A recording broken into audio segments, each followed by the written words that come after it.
খবরদার সুদ খাওয়া যাবে না। সুদের বিপরীতে আমরা ব্যবসা করব। ব্যবসায় বরকত দিয়েছে কে?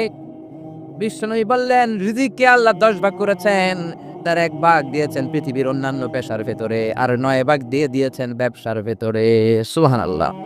রিজিকের 9 ভাগ থাকে ব্যবসার ভেতরে, এজন্য সুদ খাওয়া যাবে না। সুদের সাথে ইসলামের কোনো সম্পর্ক।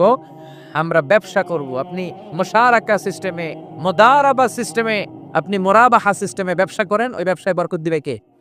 জোরে বলেন কে? সুদ হারাম এই কারণে, কারণ টাকার ভেতর থেকে টাকা আসে না। আপনি 1 লক্ষ টাকার একটা বান্ডিল আপনার আলমারির ভেতরে আজকে রাখলেন, 1 বছর পরে খোলার পরে এটা কি 1,10,000 টাকা হবে? 1,05,000, 1,02,000, 1,10 টাকা, 1,05 টাকা, 1,01 টাকা? 1 টাকাও পারবে না। কত থাকবে? 1 লাখই থাকবে। কারণ টাকার ভেতর থেকে টাকা আসে না। টাকার ভেতর থেকে টাকা আসে যখন ওই টাকার সাথে শ্রম যুক্ত হয়, যখন টাকার সাথে কষ্ট যুক্ত হয়, যখন টাকার সাথে মেধা যুক্ত হয়, ঠিক কি না? তো আপনি টাকা দিয়ে কেমন করে টাকার ভেতর থেকে টাকা নেন? এটা হারাম। হয়তো আপনাকে ব্যবসায় অংশগ্রহণ করতে হবে, লাভ লস দুইটাতে অংশগ্রহণ করতে হবে, রিস্কও থাকবে। আপনি ব্যবসায় টাকা দিয়ে শুধু লাভ নিলেন, লস নিলেন না, এটাই সুদ, ঠিক কি না? আপনার লাভও নিতে হবে, লসও নিতে হবে, ঝুঁকিও নিতে হবে। এইটার নাম হলো ব্যবসা। হয় আপনি ব্যবসা করবেন, তা না হলে আপনি কর্জে হাসানা দিবেন। কি দিবেন? কর্জে হাসানা দিলে ওই ব্যক্তির মর্যাদা বাড়িয়ে দেয় কে? চিল্লায় বলেন কে? 3 সিস্টেমে ব্যবসা করবেন। কয় সিস্টেমে? সবাই বলেন, আরো জোরে বলেন। 1 নাম্বার হচ্ছে মুশারাকা সিস্টেম। মুশারাকা, পার্টনারশিপ।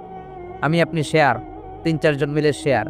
আমার টাকা আপনার টাকা, আর 2 জনে মিলে ব্যবসা করব। আমার যদি ধরেন 4 লক্ষ টাকা হয়, আপনার যদি 6 লক্ষ টাকা হয়, তাহলে যেই লাভ হবে তার 60% নেবেন আপনি, 40% নেব আমি। লসও যদি হয় 60% আপনার উপর, 40% আমার উপর। এই ব্যবসাকে বৈধ করেছে কে? আরো জোরে বলেন না। 2 নম্বরে হচ্ছে আল মুদারাবা। মুদারাবা অবৈধ।